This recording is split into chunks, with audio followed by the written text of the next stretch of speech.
Hello, everyone. I have something to ask.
Good morning. It's Tuesday, August 18th, and you're looking at a live view of Falcon 9 as it awaits its 10:31 a.m. Eastern Time launch from pad Slick 40 at our Cape Canaveral launch site in Florida.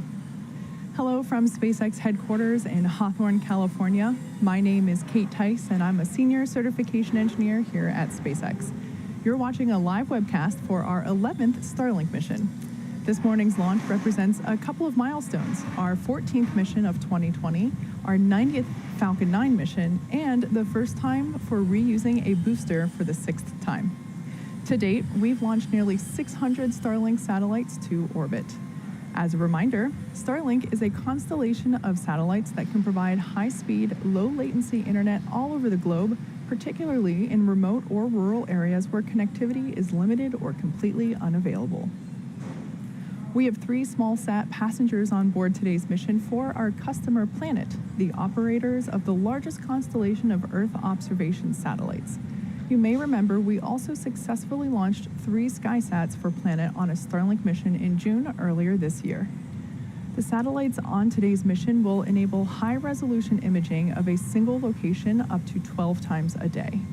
They'll be joining 18 SkySats already in orbit, completing Planet's fleet of 21 satellites, making it the largest high-resolution fleet of satellites in orbit to date. Now, in order to make room for those 3 rideshare passengers, we will be launching 58 Starlink satellites today into low Earth orbit instead of the usual 60, as we have done in the past.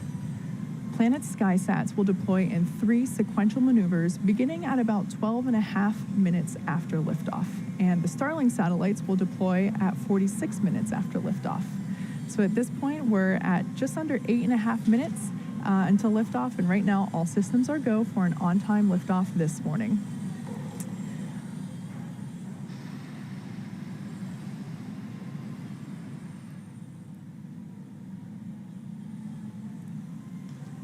There on your screen is Falcon 9, our 2-stage liquid-fueled launch vehicle, getting ready for launch from Space Launch Complex 40, or Slick 40, in Cape Canaveral, Florida. Falcon 9 stands 70 meters tall, which is just greater than the wingspan of a 747 aircraft. Today's flight will be the 6th flight for this booster. It previously supported the Telstar 18 Vantage mission, Iridium 8, the first Starlink mission, as well as the 3rd and 8th Starlink missions. And this will mark the first time that we're flying a booster for its 6th mission. The bottom 2/3 of the vehicle that you see there is the first stage. And if you look closely, you can actually see the white clouds there are covering it up at the moment, but there are soot markings still on the vehicle from its previous 5 flights. The first stage has 9 Merlin engines that do the bulk of the work to get Falcon 9 off the ground and up into the thinner parts of the Earth's atmosphere, before separating from second stage and making its way back down to Earth for landing.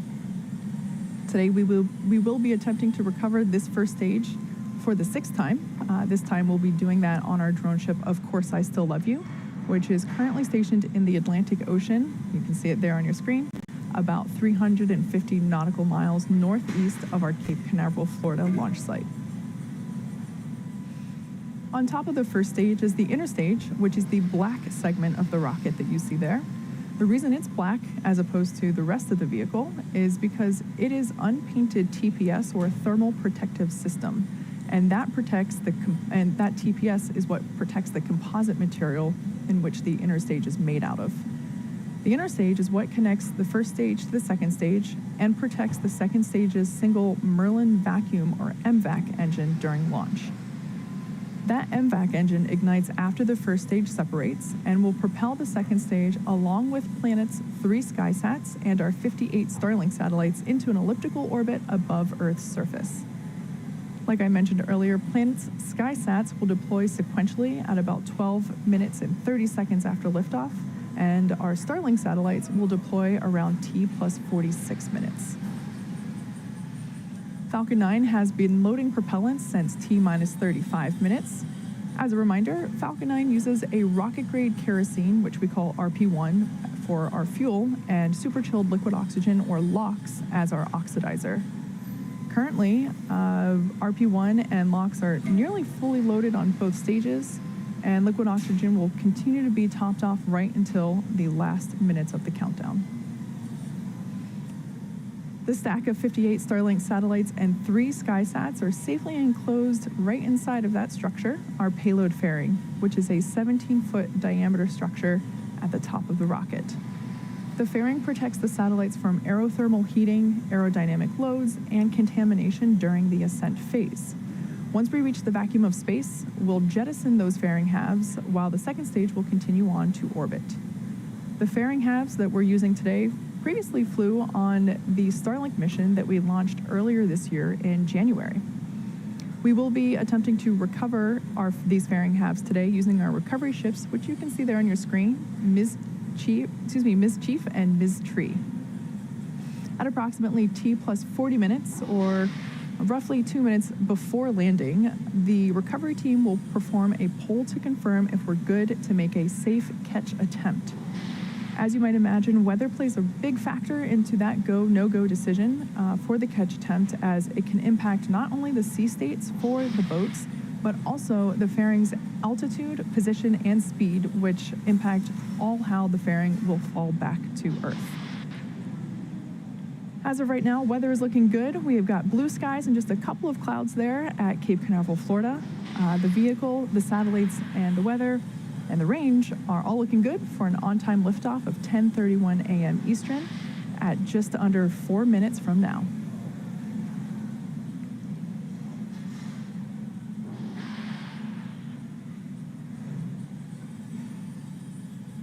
For those of you that might be newer to the Starlink program, little info for you. Our mission is to bring high-speed, low-latency internet to people all over Earth. Every one of these Starlink missions gets us closer to achieving that goal. Some of the most exciting opportunities for Starlink are locations where traditional fiber or cable is simply not practical, such as rural and remote communities. It's also exciting for places where fiber and cable are impossible, such as aircrafts and cruise ships. This is a big endeavor, and we have a lot of work ahead of us, but today's launch gets us one step closer to these goals. If you're interested in getting future news about our Starlink service, head on over to starlink.com and sign up for updates. And if you're interested in helping roll out Starlink to the world, our Redmond, Washington location, which is just outside of Seattle, is looking for talented software engineers. The software engineers here at SpaceX get to drive work across exciting projects such as our rockets, spacecrafts, and satellites and ground systems.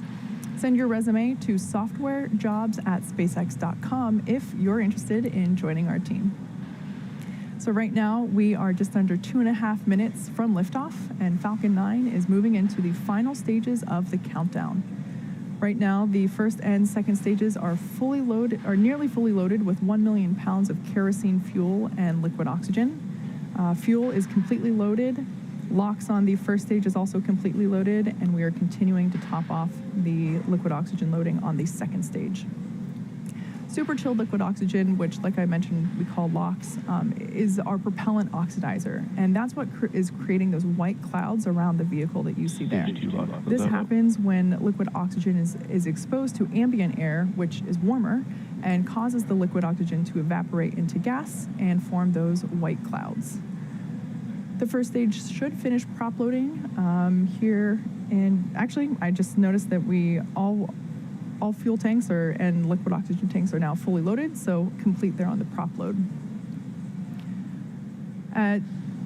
Here, in just 30 seconds or so, we'll hear a call out that Falcon 9 is in startup. It means that the rocket's autonomous internal flight computers have taken over the launch countdown. At T minus 2 seconds, the Merlin engines will light, and liftoff will be commanded to the vehicle at T minus 0. So right now, as we approach the T minus 1 minute mark, the Starlink payload and the Planet payloads continue to look healthy. Falcon 9 team is tracking no issues on the rocket. Weather continues to look good, and the range is green for launch.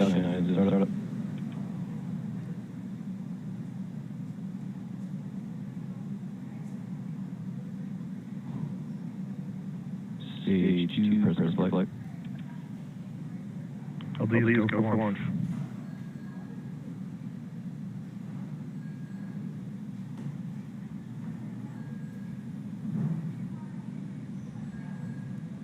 T-minus 30 seconds.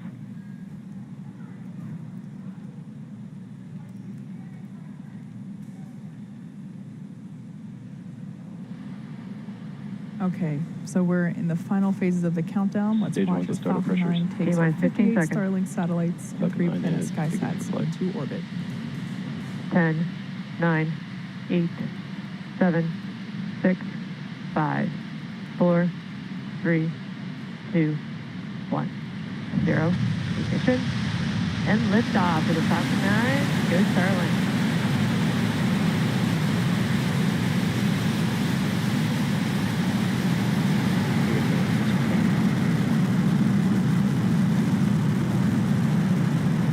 Stage 1 propulsion startup.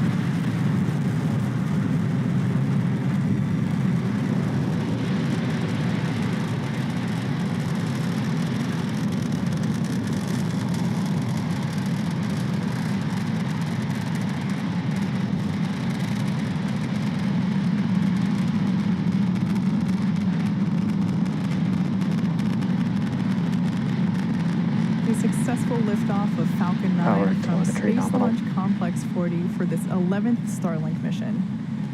The 3 planet SkySats and our 58 Starlink satellites are on their way to space. In about 10 seconds, we will be approaching max Q. Merlin engines are now Vehicle throttling supersonic. down as they anticipate the moment of greatest aerodynamic pressure.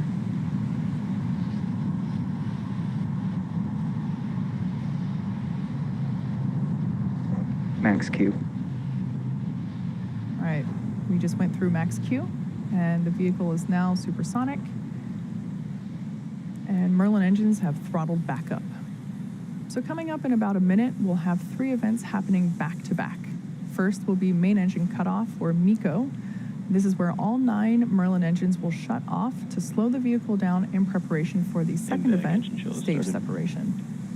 This is where the first stage separates from the second stage, with stage 1 starting to make its way back to Earth for landing, while second stage will kick off the third event in this sequence, SES-1, or Second Engine Start 1. This is where that Merlin vacuum engine will ignite and begin to propel the second stage along with our payloads into orbit. Main engine cutoff coming up in about 20 seconds.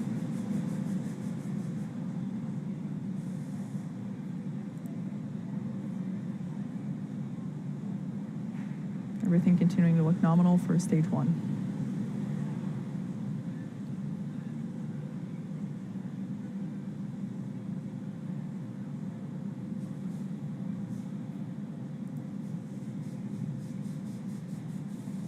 We have MECO. Stage separation confirmed.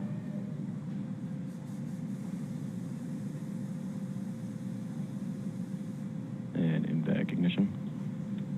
All right, so there we saw those 3 events all happen in quick succession.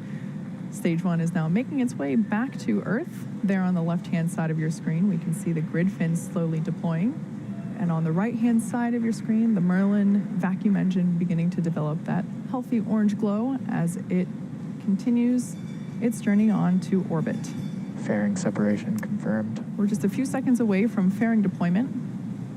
There we go, visual confirmation of fairing deployment. Once again, as a reminder, we flew those fairings on a previous Starlink mission in January earlier this year. So with that, we have successfully reused this fairing pair. Like I said earlier, we will be attempting to catch those fairing halves with our recovery ships, Ms. Tree and Ms. Chief.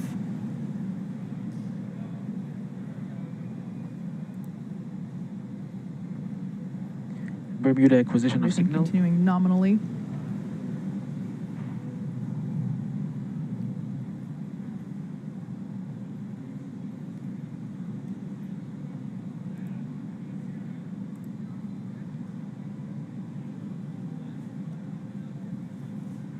While the second stage is continuing to do its job, the first stage is making its way back home to Earth. In the next few minutes, it will be executing 2 burns. The first is the entry burn, where 3 of the Merlin engines at the bottom of the first stage will light up and begin to slow the stage down as it re-enters the upper part of the Earth's atmosphere. The second burn is known as the landing burn, This is a single engine burn that will bring the vehicle speed down rapidly in order to make a soft landing on the drone ship.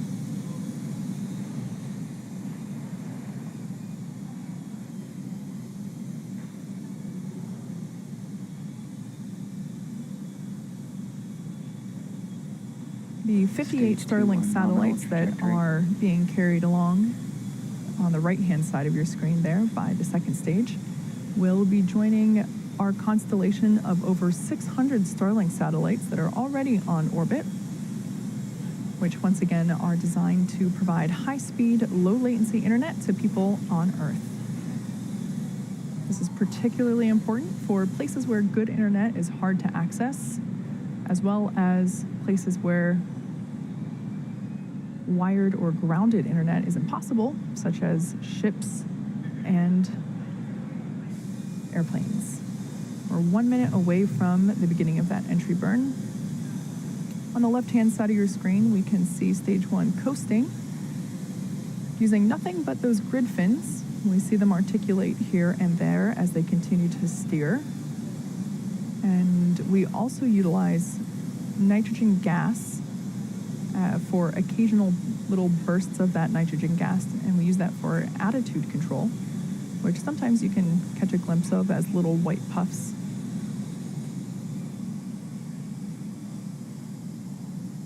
Second stage continuing nominally, now at 1.5 Gs for acceleration.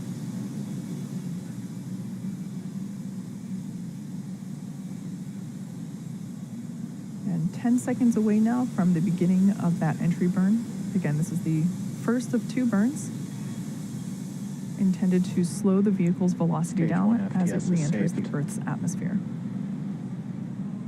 Stage 1 entry burn startup. And there we can see that the entry burn has begun and will last for about 20 seconds. Stage 2 continues on nominal trajectory. Again, this burn utilizes 3 engines at the base of the rocket.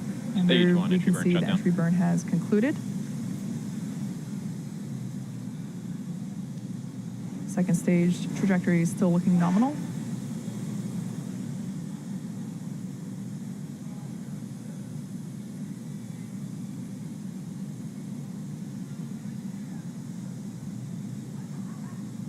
And in less than a minute, we will see the first stage on the left-hand side of the screen perform its landing burn. Looking back at our second stage, everything continues to look good. Once again, we are carrying 58 Starlink satellites prepared to join the over 600 Starlink satellites that are already on Stage 1 orbit, transonic. as well as 3 rideshare satellites for our customer planets. Those 3 SkySats will join the 18 SkySats that are already also on orbit. We're about 15 seconds away from landing burn. Terminal guidance.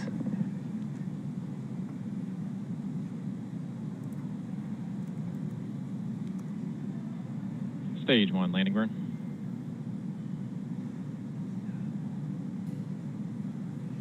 And landing burn has begun.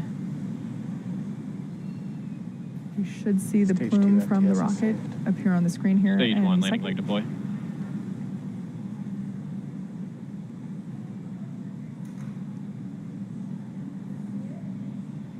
Our touchdown and shut off. Stage Successful 1 landing landing confirmed. of the first stage booster. Once again, this is the 6th time that we have utilized this booster on a mission, also marking its 6th landing.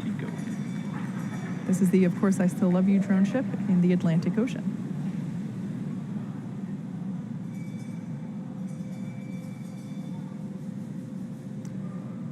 So turning our attention back to second stage, we've had Nominal orbit confirmation insertion. of second engine cutoff, or SECO-1. And we also have confirmation of a good Useful in orbit. acquisition of So signal.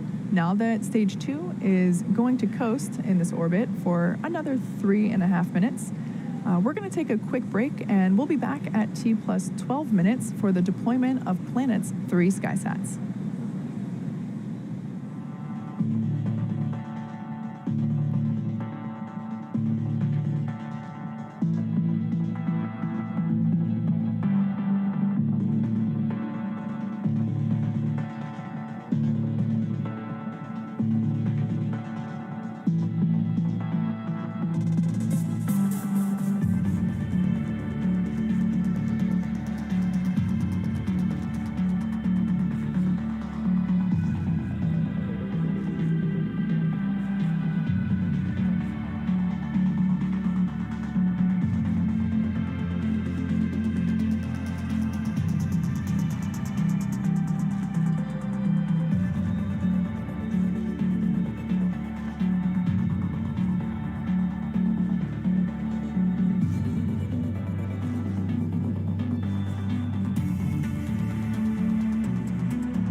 Welcome back to the webcast for this 11th Starlink mission.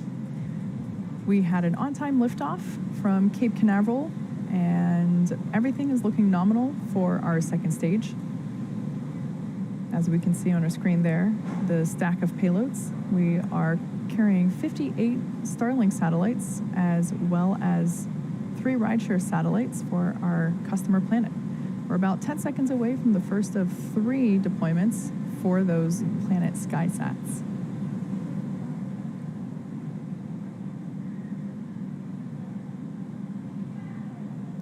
SkySat 21 deploy confirmed. Okay, deployment confirmed for that first SkySat. The first of 3 this morning. And there on your screen, at the end of the stack, slowly making its way away from the second stage, we can see that first SkySat moving along.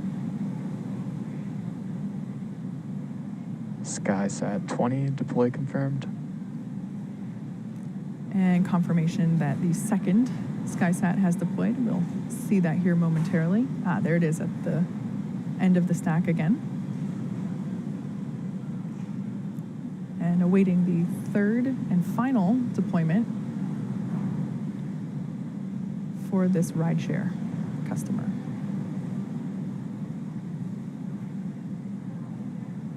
And SkySat 19 deploy confirmed.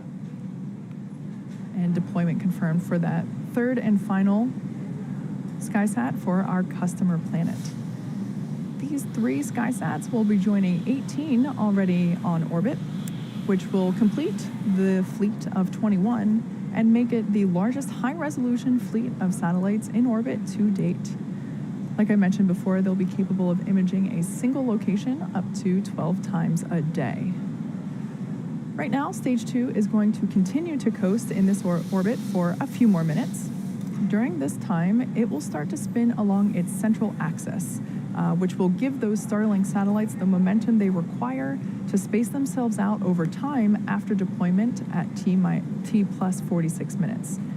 So right now, we're going to take a break, but stay tuned because we'll be back at T plus 45 minutes in preparation for the deployment of those 58 Starlink satellites. Stay with us.